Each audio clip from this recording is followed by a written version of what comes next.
Bonjour et j'espère que vous allez très bien. Alors, dans cette vidéo, on va traiter le cinquième exercice qui est notre dernier exercice sur ce qu'on a eu à faire comme étant les cours. Donc, vous avez simplement les liens en description pour voir ces cours si vous voulez mieux comprendre cette vidéo.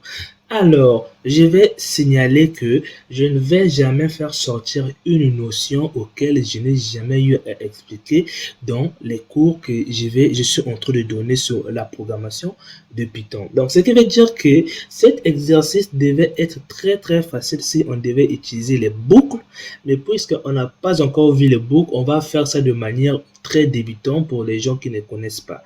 Donc, sans pourtant tarder, on va aller.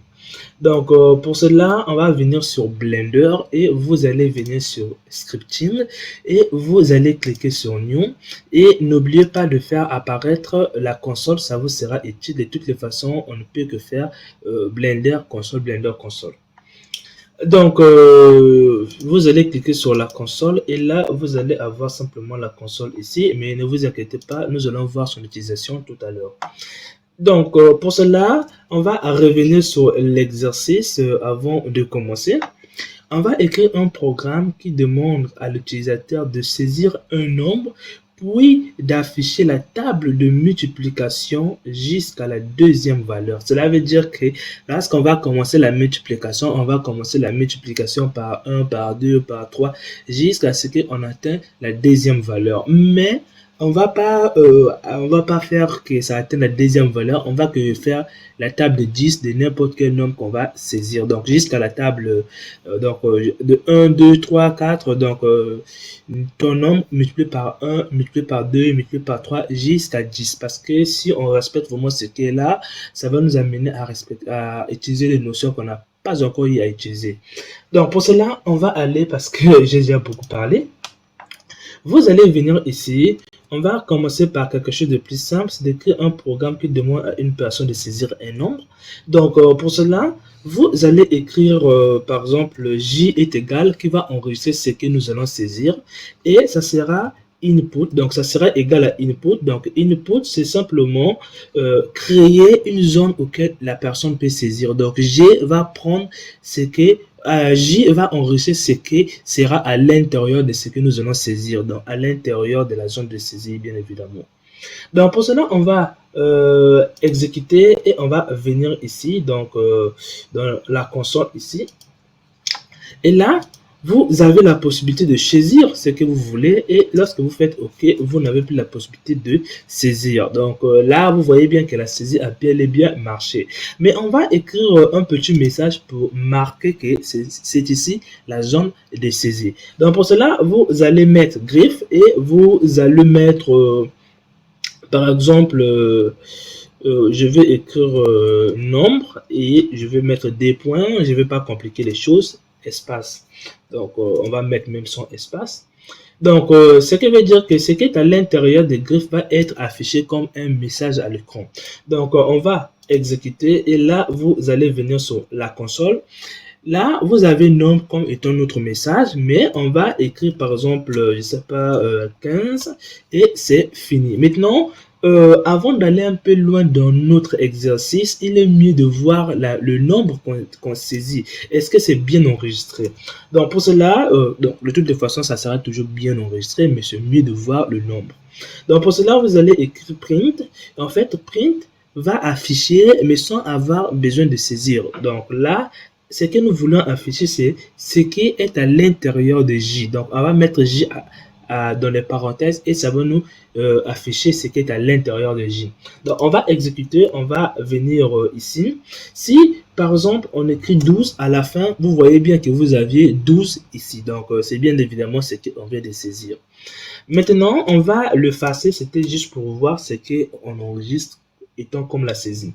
Maintenant, la table de multiplication va se faire de quelle façon? Attention. Si je mets par exemple x est égal, ça veut dire une simple x va enregistrer l'opération de la multiplication. Donc pour nous, on va mettre par exemple la multiplication par 2, donc 2 fois ce qui est à l'intérieur de J, donc ce qu'on va saisir. Et on va écrire print pour simplement afficher pour simplement afficher ce qui est à l'intérieur de X. Donc, on met X et on fait OK. On va venir ici. Si je mets par exemple 12 et qu'on vient ici, vous aviez 12 deux fois. C'est parce que quoi? Si vous avez vu l'exercice précédent, ou si vous avez vu la vidéo sur la conversion, vous devriez automatiquement savoir que ça devait nous donner une erreur. Donc ça, c'est le fait simplement que lorsque vous utilisez les valeurs qui proviennent des zones de saisie, il faut toujours les convertir. Donc pour cela, on va mettre int, parenthèse, on va mettre à l'intérieur j. En fait, si nous avions eu j deux fois, c'est parce que quoi? Si nous avons eu 12 deux fois, c'est parce que 12 est considéré comme un mot. Donc, lorsque vous multipliez un mot par 2, en fait, ça va répéter ce mot deux fois. Donc, voilà pourquoi on a eu 12 deux fois. Donc, ce que nous allons faire, c'est que nous allons indiquer que le 12 qui vient d'être saisi, c'est une valeur et non un mot. Donc, pour transformer 12 en valeur, on va le mettre à l'intérieur des int, parenthèses. Donc, à l'intérieur des parenthèses, automatiquement, ça va être considéré comme une valeur. Donc, si on répète l'exécution, bien évidemment, on a ajouté int. Quand vous allez venir ici, si on met 12, et là, le résultat est bien 24. Maintenant, on a un tout petit problème, c'est que ça nous affiche directement 24 et non 2 fois 12. Donc, pour cela, ce que vous allez faire ici, c'est de mettre un petit message comme on va afficher. Donc, le message va être comment? Ça va être... on va mettre un message. Donc, on va faire...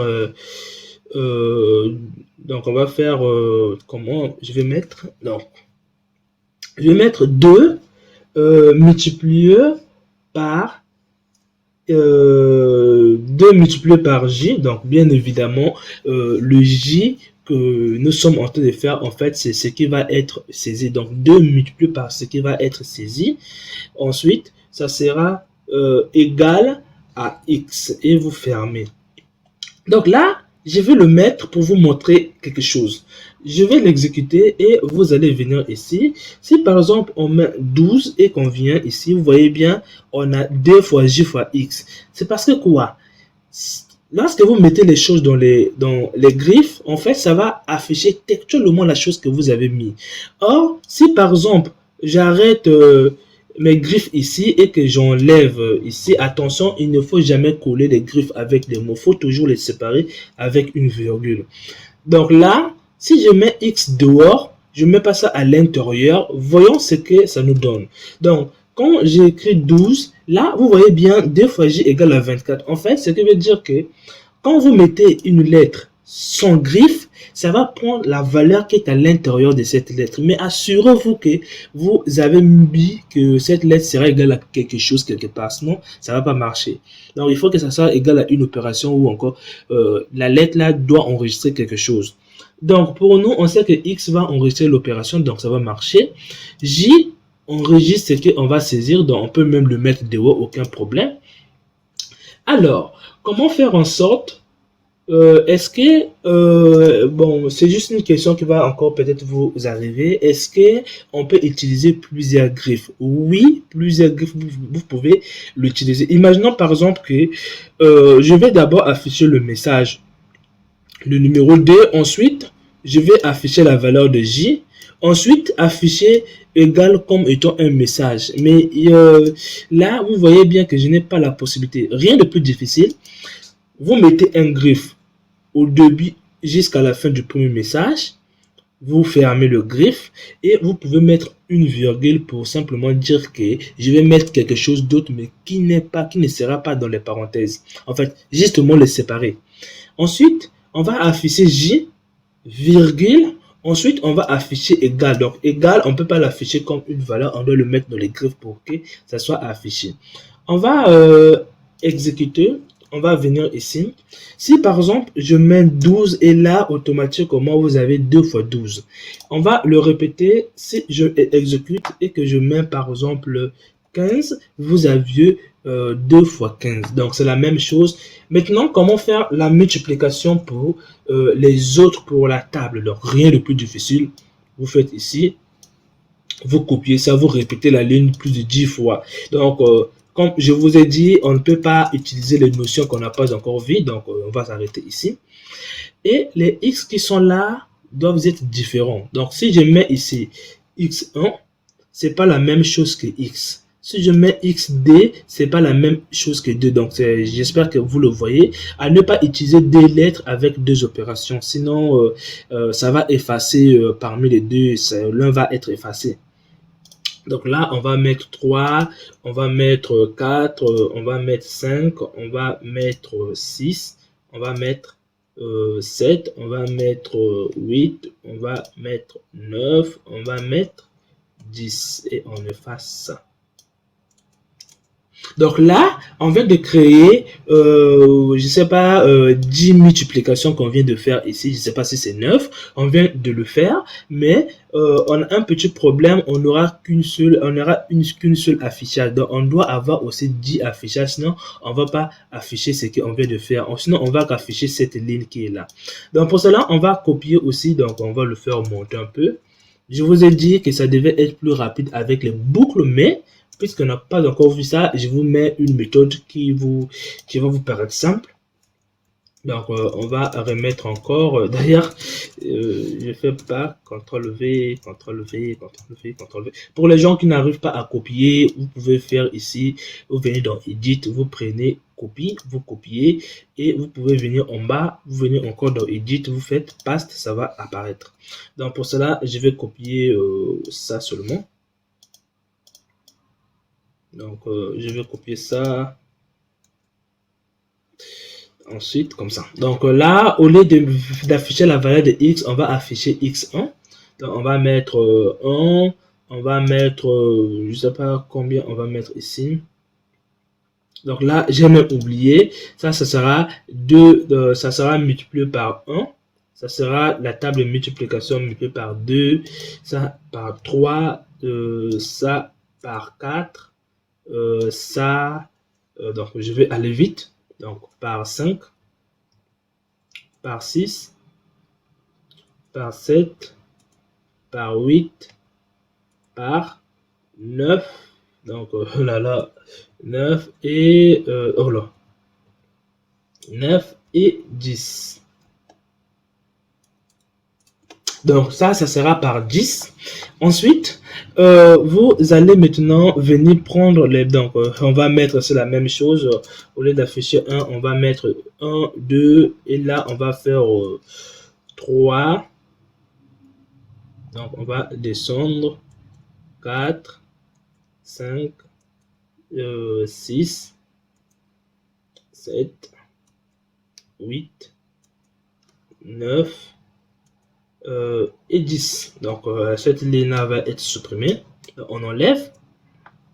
Là aussi, si vous mettez x ici, en fait, ce sera les mêmes valeurs partout ici. Donc, on va mettre ici x2. Donc, j'espère que là, c'est x33. C'était une erreur pour moi de ma part. Donc, on va mettre ici x4, x5, x6, x7, x8, x9 et d'ailleurs là comment je me suis retrouvé avec 10. Donc j'ai sûrement sauté quelque chose. Donc donc là j'ai sauté 3. C'est ça un peu avec le book ça devait être plus mieux. Donc on est obligé de faire les choses plutôt faciles pour les gens qui connaissent pas trop. Donc 6. Donc là, je viens de le remplir, donc j'espère que j'ai pas fait d'erreur. Alors, une fois qu'on a fait, on va exécuter notre code et là, ça va nous demander de mettre une valeur. Donc, on va mettre 12. Paf, vous aviez la table de multiplication qui apparaît bien là. Donc, 2 fois 1, 12 fois 1 fois 2 fois là, blablabla. Bla, bla, bla. Donc, on va le réexécuter encore pour voir encore. Si on met par exemple, je sais pas, la table de 145 et là, vous avez la table de 145. Donc, j'espère que vous avez compris cette vidéo. On se retrouve dans les prochaines vidéos. Donc, on se retrouve maintenant dans le cours, donc la suite du cours.